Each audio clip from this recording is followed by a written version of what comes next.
power, divinity, desire. Three words that built empires and destroyed them. This is not the tale of a glorious ruler or a god-king who brought peace to the Nile. This is the chronicle of a child, crowned before he could even read his own name, a boy worshipped as a living deity, who would grow into the most perverted monarch the ancient world ever knew. His name was Pepi II Neferkara, and his reign lasted longer than any in Egypt's history, over 90 years. But the longer his crown weighed upon his head, the deeper his soul descended into darkness. He was raised to believe that his will was divine law, that no boundary could hold him, not even morality itself. Behind the golden walls of Memphis, this child god turned pharaoh transformed his throne into a theater of sin and secrecy. Historians speak of droughts and rebellions, but the true rot began in the heart of one man. This is the untold story of the boy god who devoured an empire from within. In the year 2278 BCE, as the sun rose over the eternal sands of Egypt, the mighty Pharaoh Pepi I breathed his last, and the throne of the two lands was left to a child barely 6 years old. The priests called it divine destiny, the nobles called it the will of the gods. But behind the ceremonial chants and perfumed incense, the truth was far more chilling. A boy who still clutched toys in his hands was about to hold the power of life and death over millions. His coronation was a spectacle of gold and illusion, a miniature god wrapped in linen and jewels, sitting upon a throne too large for his small frame, surrounded by men and women who bowed before him not in reverence but in calculation. They saw not a child, but an opportunity, a malleable god who could be shaped by whispers and ambition. And from that moment, Egypt's fate began to twist. The court that surrounded the boy pharaoh was a glittering labyrinth of power, deceit, and manipulation. At its center stood his mother, Queen Pepi II, a woman whose beauty was rivaled only by her hunger for control. In public, she was the gentle guardian of Egypt's divine child, but in private, she ruled with the precision of a serpent. Her word became law. Her hand moved armies, and her brother, the vizier Zhao, ensured that every edict carried her hidden seal. Together they built a golden cage for the boy, wrapping him in isolation, feeding him the language of command long before he learned the meaning of compassion. Within the marble halls of the palace, Pepi learned his first and most dangerous lesson, that love could be replaced by obedience, and that every soul around him existed only to fulfill his desires. His childhood was a theater of illusions. Each meal was a state ceremony, each word he spoke echoed by the scribes who etched it into eternal stone. The walls of his chambers were painted with images of gods and kings, reminders that he was not mortal but divine, that his blood carried the light of Ra, and that his will shaped the destiny of the world. Servants never met his eyes, courtiers never contradicted him. The concept of no did not exist in his universe. From dawn till dusk, he was told he was perfect, chosen, eternal. Yet beneath that mountain of praise, a strange silence grew, a void that no offering or festival could fill. Power had made him untouchable, and therefore utterly alone. The loneliness of gods is a poison. For Pepi, it seeped slowly, invisibly, into his spirit. Surrounded by gold and incense, he became a prisoner of worship. Every smile he received was fear in disguise, every act of loyalty, a transaction. Even as he played with ivory lions and miniature boats upon the reflecting pools, he could sense the distance between himself and the world beyond the palace walls, the world of laughter, of friendship, of consequence. He learned that his smallest whim could bend the lives of thousands, that a word whispered in irritation could condemn a man to death, and that tears were a sign of weakness. The boy god began to understand the true nature of absolute power, that it was not a gift from the heavens, but a curse wrapped in silk. As years passed, the boy's innocence withered, replaced by curiosity, a dangerous, insatiable kind of curiosity. He began to test the limits of obedience. What would the servants do if he ordered the impossible? Would anyone dare refuse him? He discovered that fear was a far stronger bond than love, and that the sound of silence, the silence that followed his every command, was the purest music of domination. His court praised his brilliance. The priests called it divine insight, But in truth, it was the first symptom of a growing sickness within him. Pepe had begun to see people not as souls, but as extensions of his will, living instruments for his pleasure, his anger, his boredom. And though he was still a child in body, his mind was already wandering toward forbidden paths. The boy who had been crowned a god was no longer a symbol of divine order. He had become the seed of chaos, a silent, smiling storm that would one day swallow Egypt whole. Power, when left unchecked, becomes its own religion, and for Pepe, that faith was himself. As his childhood faded into adolescence, he was no longer the boy the priests guided through sacred rituals. He was the embodiment of divine authority, a living idol whose eyes were worshipped and whose silence carried more weight than 1,000 prayers. Yet beneath that facade of godhood, a darker transformation was unfolding. His isolation had turned inward, warping his understanding of affection, desire, and connection. Having been denied genuine tenderness, he began to crave control, not companionship, not love, but the quiet thrill of domination. The palace had become his universe, a kingdom of mirrors where every reflection bowed before him, and in that endless reflection he saw no difference between worship and possession. It was during this time that Pepe's fascination with human nature began to twist into something unholy. He observed his servants with the detached curiosity of a priest dissecting a ritual sacrifice. He studied fear, obedience, shame, not as flaws, but as instruments. When a servant flinched under his gaze, Pepe felt a spark of fascination. When a courtier trembled while delivering news that displeased him, he experienced an intoxicating rush. It was as if the gods themselves whispered that true power was not the ability to rule, but to break, to shape a person's will until their soul bent to your desire. What began as innocent curiosity evolved into a silent experiment, and in that experiment, empathy died.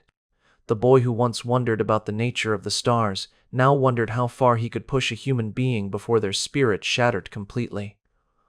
His royal harem was filled with the most beautiful women of the two lands, hand-picked from noble families and trained to please the divine ruler.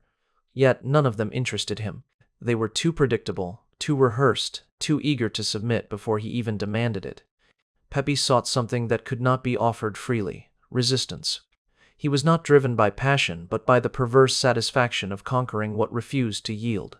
His soul, poisoned by the absence of true human warmth, sought rebellion in the most forbidden places.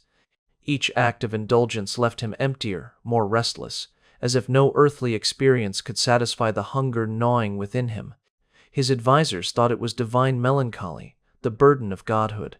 In truth, it was the decay of a man who could no longer distinguish between holiness and desire.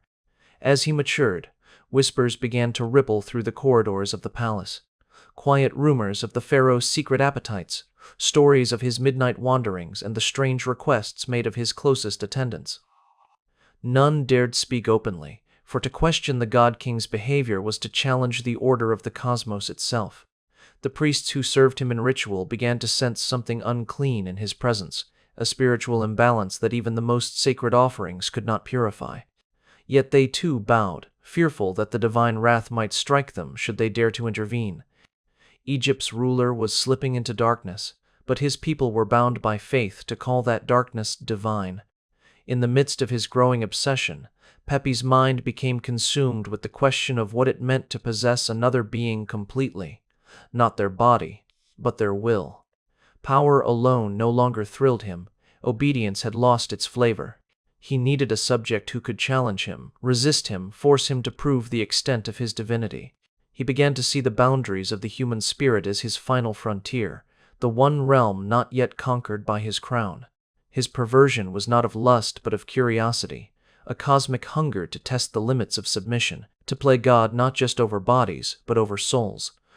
And so, in the silence of his gilded palace, among the perfumed shadows of incense and gold, the boy god's obsession took form. The courtiers continued to praise him, the priests continued to chant his divinity, and the people still bowed in the dust at the mere mention of his name. Yet all the while, their ruler was descending into an abyss of his own creation, a descent not marked by rebellion or sin in the eyes of men, but by something far more dangerous, the slow, deliberate corruption of a human soul that had been taught since birth that it was never human at all. Among the endless sea of flatterers who surrounded the pharaoh, there was one man who did not bend so easily, General Sassanet, a warrior forged not in marble halls, but in the deserts of Nubia, a man whose loyalty had been proven in battle and whose reputation echoed through the barracks of Memphis. Unlike the courtiers who lived on whispers and luxury, Sassanet was the embodiment of discipline and strength, his face scarred by sandstorms and war, his voice steady and unafraid. It was this defiance, this silent resistance to the intoxicating aura of divinity, that first caught the pharaoh's attention. Pepi saw in the general something that no priest or concubine could ever offer him, not devotion, but challenge, and in the twisted logic of his decaying soul, that challenge became irresistible. To conquer nations was routine. To conquer a man who refused to kneel was the final proof of godhood. At first, their encounters were formal, wrapped in ceremony and command. The general was summoned to the palace for counsel, to report on the border campaigns, to discuss the movements of the nomarchs. But behind the rituals of governance, Pepi's gaze lingered too long. His words carried an unfamiliar warmth, his tone a strange mixture of fascination and control. Sassanet, a soldier of the old code, saw it and understood the danger. Yet he was trapped within the web of obedience. To refuse the pharaoh was to defy the divine itself, a crime punishable by annihilation. What began as duty slowly evolved into a ritual of power. Every command Pepi issued to Sassanet became a test, every gesture a provocation. The pharaoh, once enthralled by temples and gods, now found his temple in the general's silence, his altar in the man's unspoken defiance. According to an ancient papyrus, a forbidden text buried for centuries, Pepi's obsession soon escaped the daylight of the court and descended into the shadows of the night. It speaks of the pharaoh leaving his palace alone, veiled in darkness, walking the silent streets of Memphis while the guards pretended not to see. At the second hour after midnight, he would reach the home of the general and cast a small stone upon the ground, a signal known only to them. From a high window, Sassanet would lower a rope ladder, and the living god of Egypt, the embodiment of Ra upon the earth, would climb like a thief into the house of his subject.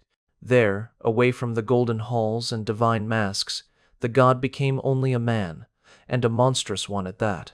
The text, preserved only in fragments, records the same haunting line again and again, and when His Majesty had done all that he desired, he returned to the palace. It does not describe affection, nor duty, nor love, only desire and fulfillment, the cold transaction between a ruler and his captive. Historians have argued endlessly about the meaning of this account. Was it truth or political fiction, the revenge of later dynasties who sought to stain his name? Or was it the unfiltered echo of a secret so scandalous that even the gods turned their eyes away? Whether fact or metaphor, the implications were catastrophic. In a society where the pharaoh was the living link between man and heaven, any act that defiled that sacred order was not just sin, it was cosmic blasphemy. The divine was meant to uphold Ma'at, the eternal balance, yet Pepi's nocturnal rituals had become a parody of creation itself, a nightly descent into Isfet, the realm of chaos. Even within the palace, servants whispered of the god who crept through shadows, of footsteps that echoed where no one should walk, of the general whose eyes grew hollow with each passing month. The silence around them was deafening, but silence in Egypt was never ignorance. It was fear disguised as faith. Some chroniclers suggest that Sassanet was no mere victim, that perhaps he endured these encounters not just out of terror, but out of calculation. To be the pharaoh's secret companion, even in horror, meant proximity to power, and in the labyrinth of Egyptian politics, proximity was survival. Others believe he was broken long before the end, a soul crushed under the unbearable weight of divine obsession. Yet there is another interpretation, darker and far more dangerous, that Pepi's actions were never about desire at all, but about control, a weapon of humiliation forged to bind his most powerful general in eternal silence. In this theory, Sassanet's degradation was not a byproduct of lust, but a deliberate act of domination, a secret chain that kept Egypt's mightiest soldier tethered to the throne by shame. Whether victim or pawn, the result was the same. The god king had turned his divinity into a curse, and his empire would soon feel its poison. Night after night, the ritual continued until it became the heartbeat of a decaying kingdom. The priests sensed imbalance, the soldiers whispered of omens, and the scribes began to omit the pharaoh's name from their records. The god who had once been the symbol of eternal order was now the architect of silent ruin. And as Pepi's secret consumed his soul, it began to consume Egypt itself. For when a god falls into darkness, his kingdom follows. As Pepi sank deeper into his ritual of shadows, Egypt itself began to mirror the decay that festered inside its ruler. The once divine balance of Ma'at that held the two lands together began to fracture, not through invasion or rebellion, but through a quiet disintegration of faith. In the sanctuaries of Ra and Ptah, the high priests whispered that the pharaoh no longer carried the breath of the gods. The offerings still burned, the hymns still rose, yet there was a hollow echo to every ceremony, as though the heavens had turned their gaze elsewhere. The Nile, lifeblood of the realm, seemed to sense this cosmic abandonment. Its yearly floods grew weak and unpredictable, leaving the fields cracked and barren, its people staring at a sky that no longer answered prayers.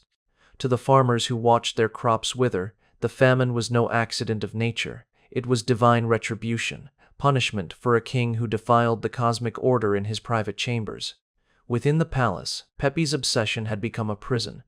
His nights belonged to the same darkness that had consumed his soul, and his days to a throne that now trembled beneath him. The courtiers had learned to bow with polished smiles while hiding their contempt behind silken veils. Each noble family began to hoard grain and silver, preparing for a future no longer bound by the crown. The regional governors, the nomarchs, who had once acted as mere extensions of royal will, saw opportunity in the pharaoh's weakness. With every missed tribute and delayed decree, their autonomy grew. They raised their own militias, collected their own taxes, and built tombs grander than those of the king's priests. Egypt, once united under a single divine voice, had begun to splinter into a mosaic of feudal lords, each declaring himself the true guardian of the gods. Pepi still imagined himself eternal, yet beyond his palace walls, his empire was disintegrating grain by grain, name by name, temple by temple. The collapse did not come in a single cataclysm, but as a slow unraveling, the quiet rot of an ancient tree whose roots had been poisoned. In the marketplaces of Thebes and Abydos, hunger turned neighbors into thieves. Mothers traded amulets for bread, priests sold relics for water, and the sacred tombs that once promised eternity were broken open by desperate hands seeking gold to survive another day.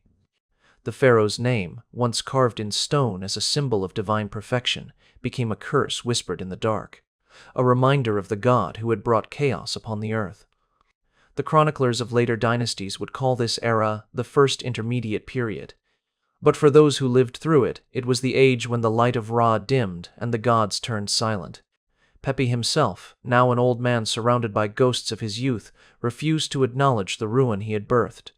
He still demanded festivals, still commanded the carving of his likeness upon temple walls, though the sculptor's hands trembled and the paint ran thin. His decrees reached no further than the walls of Memphis. His empire existed only in memory and in the dust of his monuments. And through it all, the secret that had begun his fall, the unspoken sin between the pharaoh and his general, lingered like a shadow over the throne. Whether Sassanet lived or perished, none could say, for his name vanished from every record, erased as if swallowed by the desert.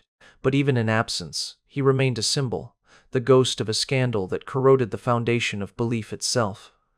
The people no longer feared the wrath of the king, they feared the curse of serving him. Every drought, every rebellion, every death by starvation was seen as a reflection of his corruption. The king who once embodied divine order had become the embodiment of Isfet, the chaos he was sworn to repel. And when he finally lay upon his gilded bed, frail and alone, his empire already reduced to ashes, there were no tears, no hymns, no prayers. The god-king who had ruled nearly a century left behind not a legacy of glory, but a graveyard of faith. Egypt, stripped of its unity and drained of its soul, entered the long night of despair, the inevitable price of one man's perversion of divinity. When Pepi II finally died, after 94 years on the throne, Egypt did not mourn him. It exhaled, like a man released from a fever that had burned too long. The funeral rites were performed with all the hollow grandeur that custom demanded, priests in white linen chanting hymns to a heaven that no longer listened, incense rising over courtyards stripped of their splendor, and courtiers moving through the motions of grief while already calculating their own survival. The tomb built for him at Saqqara stood immense and silent, a monument to denial, its corridors etched with prayers for eternity that sounded more like pleas for forgiveness. Yet even before the final stone was placed upon his pyramid, the empire he had ruled had collapsed into dust. The scribes of later centuries would call it the first intermediate period. But for the people who lived beneath that fractured sky, it was the age of starvation, betrayal, and despair, when the gods themselves seemed to have turned their faces away from the Nile. The legacy Pepi left behind was not carved in stone but in the minds of those who came after him, a warning etched into the very fabric of Egyptian memory. In the ruins of the northern cities, among the broken columns and emptied tombs, new leaders began to rise from the ashes. They were not princes raised in silk, but hardened men of Thebes and Abydos, nomarchs who had fought famine and war with their own hands. They looked upon the shattered relics of the old kingdom and saw not glory, but hubris. To them, Pepi's reign was not the end of an era of divine kings, but the proof that the idea of divine kingship itself was a dangerous lie. They began to reshape the philosophy of rule, turning the pharaoh from a god into a shepherd, a mortal chosen to protect, not to dominate. The texts of the Middle Kingdom, like the instruction of Amenemhat, speak of this transformation. A king who must guard his people as a father guards his children, a ruler whose strength lies not in his divinity, but in his justice. And in that quiet revolution lay the true epitaph of Pepi II. His failure forced Egypt to grow wise. But legends rarely die cleanly. In the dim corners of the temples, the story of Pepi and his general endured like a scar. The priests whispered that the god who had defiled himself still wandered the Duat, the underworld, unable to find his way to the field of reeds. They said his soul was trapped between the gates, devoured again and again by the serpent of chaos he had served in life. Others claimed that the papyrus recounting his nocturnal sins was not a literal account at all, but a parable, a myth created by the survivors to give shape to the horror they had witnessed. Whether the story was true or not no longer mattered. It had become truth through repetition, passed down through generations as the moral of Egypt's oldest tragedy. The child king who became a monster was no longer a man of flesh and blood but an idea, a mirror held up to every ruler who followed, reminding them that the greatest enemy of the crown lies not beyond its borders but within the heart that wears it. In the centuries that followed, the sands reclaimed his monuments, and the winds stripped his name from the walls, yet his ghost lingered, whispering through the cracks of time. For every empire that rose along the Nile, the memory of Pepi II was a caution carved in silence, that power without compassion breeds ruin, that a god who forgets his humanity becomes less than a man. His story endures not because of the pyramid that bears his name, but because of the darkness that name still conjures, the image of a boy who was told he was divine and who, believing it, dragged heaven itself into the dust. And so, his reign remains a mirror held to the soul of power itself. The lesson of Pepi II is not ancient, it is eternal. For every leader who mistakes fear for loyalty, every ruler who seeks control instead of understanding, his shadow returns. The child pharaoh lives on as a warning carved in the ruins of empire, reminding us that the moment a man believes himself a god is the moment his world begins to die. If you have reached this point, you are among those who seek the truth buried beneath the stones of history. Like the scribes who once hid forbidden papyri from the eyes of kings, you guard the echoes of what others tried to erase. So, if you wish these lost voices never to fall silent again, like this video, subscribe and share it, because every story you keep alive becomes a torch against the darkness of forgotten truth.